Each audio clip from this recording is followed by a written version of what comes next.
حضور علیہ الصلوۃ والسلام کے وصال کے فوراً بعد منافقین نے بہت باریک چال چلی، مسلمانوں کی صفوں میں گھس گئے۔ بظاہر لبادے ان کے مسلمانوں والے تھے، تو انہوں نے مسلمانوں سے کہنا شروع کر دیا، لو جی کہانی ختم ہو گئی، ساری رونقیں حضور کے دم سے تھیں، نمازیں تھیں، روزے تھے، لوگ اپنے اموال کی زکوٰۃ دیا کرتے تھے، حج کا اجتماع تھا، یہ سب کچھ ختم ہو جائے گا۔ اب کون مال خرچ کرے گا؟ کس نے جان راہ خدا میں قربان کرنی ہے؟ کوئی سحر کے وقت اٹھ کے کیوں مسجد میں آئے گا؟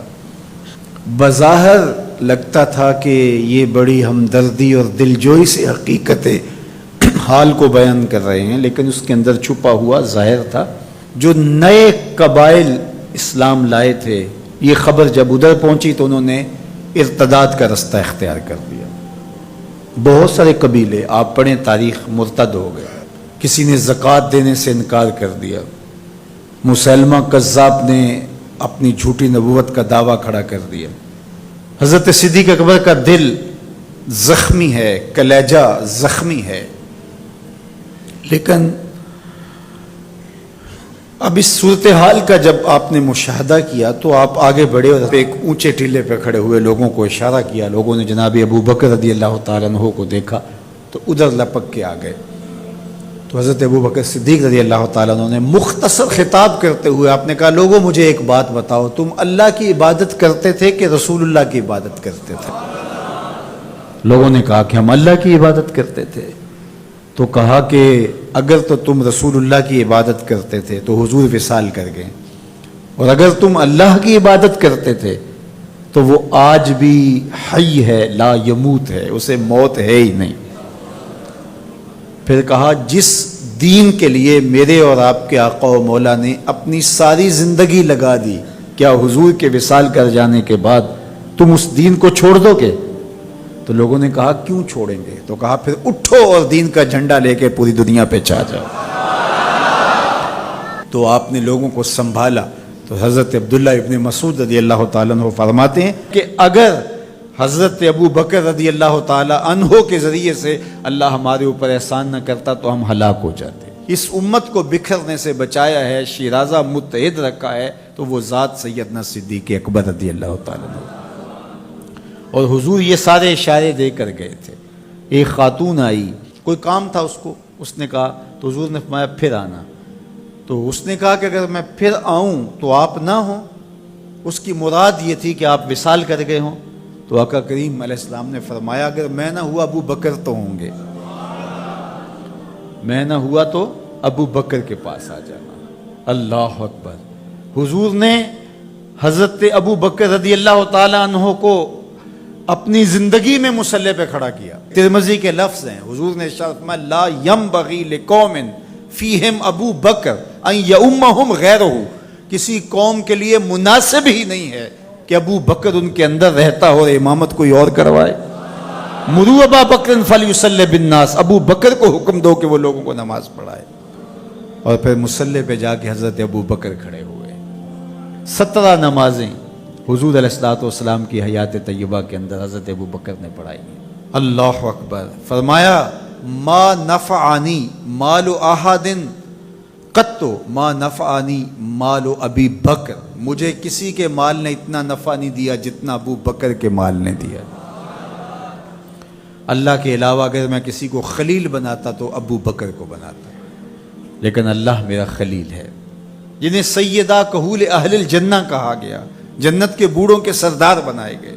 حضور نبی رحمت صلی اللہ علیہ وآلہ وسلم کی نیابت اور حضور علیہ الصلوۃ والسلام کی خلافت کا تاج ان کے سر پہ رکھا گیا، جن کی صحابیت کو میرے رب نے قرآن میں بیان فرمایا، اذ یقول لصاحبہ لا تحزن ان اللہ معنا۔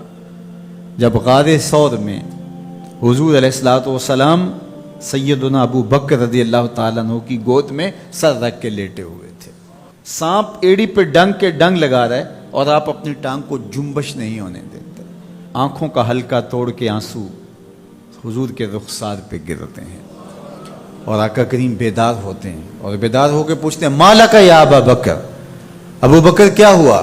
ادب کے اس قرینے کو جناب سیدنا صدیق اکبر نہیں بھولتے، کہتے ہیں فدا کا امی و ابی یا رسول اللہ، لو دیکھ تو حضور میری ماں بھی آپ کے قدموں پہ قربان جائے، میرا باپ بھی آپ کی راہوں پہ نچھاور، میرا قبیلہ میرا خاندان آپ کے قدموں پہ قربان، مجھے سانپ نے ڈس لیا ہے۔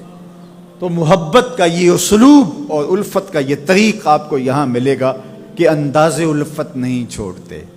تو سانپ کا کام تو ڈسنا ہے، چاہے وہ غار میں ڈسے یا اسلام آباد میں بیٹھ کے ڈنگ لگائے، وہ تو ڈستا رہے گا، لیکن ابو بکر حضور کی محبت کے ترانے پڑھتا رہے گا۔ سیدنا صدیق اکبر کی سب سے بڑی آرزو جب پوچھی گئی تو وہ یہی تھی کہ آنکھیں میری ہوں، چہرہ حضور کا ہو، نہ چہرہ ہٹے نہ آنکھیں تھکیں، دیکھتا رہوں اور دیکھتا رہوں۔ اس واقعہ کی حکایت قرآن نے بیان کی ہے۔ اذ یقول لصاحبہ، صحابی کا ٹائٹل قرآن نے حضرت سیدنا صدیق اکبر کے نام کیا ہے، اس لیے حضرت سیدنا صدیق اکبر کی صحابیت کا انکار کفر ہے۔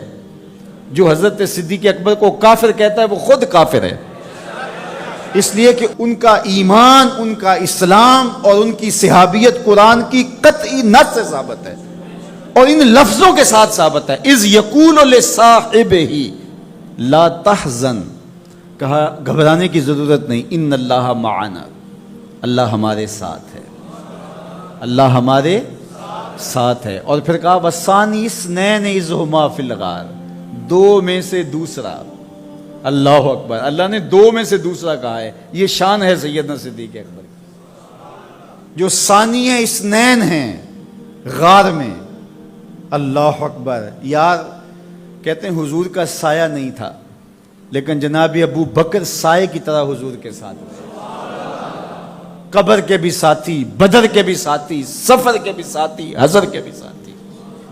تو حضرت صدیق اکبر رضی اللہ تعالیٰ عنہ کی صحابیت قطعی نص سے ثابت ہے، اور سیدنا صدیق اکبر رضی اللہ تعالیٰ عنہ حضور علیہ الصلوۃ والسلام کے خسر ہیں، حضور کی بیٹی سیدہ عائشہ ام المومنین۔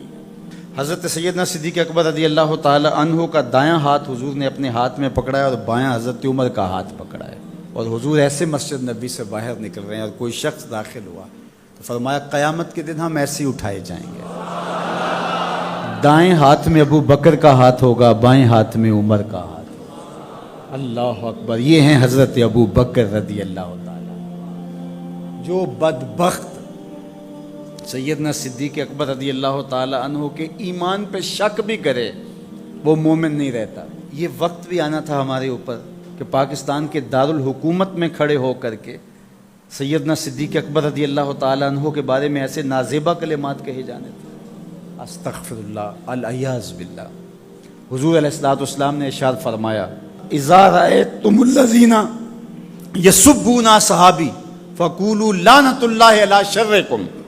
عبداللہ ابن عمر سے روایت ہے، حضور نے فرمایا اگر تم کچھ لوگوں کو دیکھو کہ میرے اصحاب کو گالی دیتے ہیں اور تم کہو تمہاری شر پہ اللہ کی لعنت ہو، یہ حضور نے حکم دیا ہے کہ یہ اس کے جواب میں کہو۔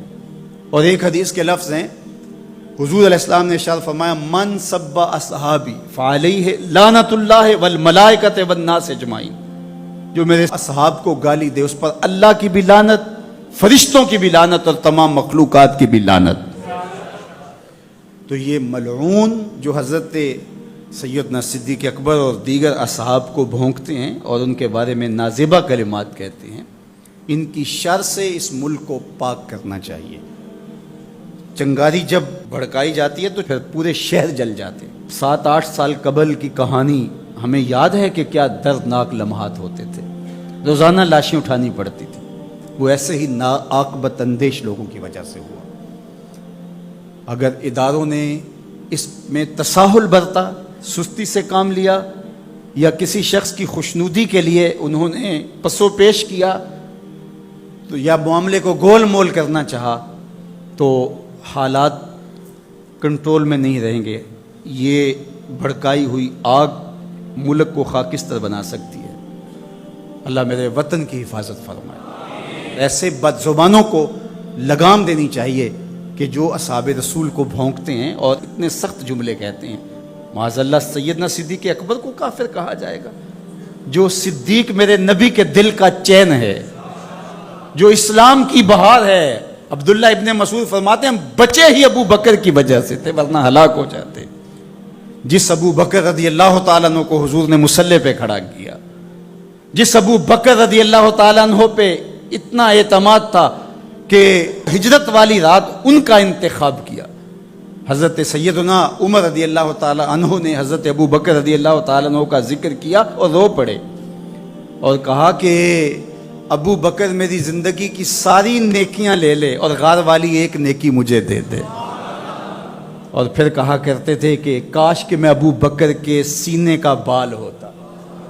ابن جوزی نے لکھا ہے کہ ہمارے بزرگ اور اسلاف جو تھے وہ ابو بکر و عمر رضی اللہ تعالی عنہما کی محبت اپنی اولاد کو یوں سکھایا کرتے تھے جیسے قرآن کی آیتیں سکھائی جاتی.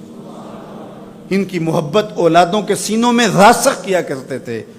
معمولی سی میل بھی سیدنا صدیق اکبر کے بارے میں برباد کر دیتی ہے. اللہ کے نبی کا ہر صحابی با کمال ہے لیکن ابو بکر ہے. جے شک ہووی تے چل مدینے، جے شک ہووی تے چل مدینے، آ ویخ لے جوڑ مزاراں دا بن یار نبی دیاں یاراں دا. تو ان سے ہماری محبت کا رشتہ استوار ہے. تو جس شخص نے بھی یہ جملہ کہا ہم اس کی مذمت کرتے ہیں. مذمت تو لفظ بہت چھوٹا ہے، اس کو قرار واقع سزا دیجئے. وہ بدترین انسان ہے روئے زمین پہ اور اس سے کوئی روح رعایت نہ رکھی جائے تاکہ آئندہ ایسے راستے بند ہو.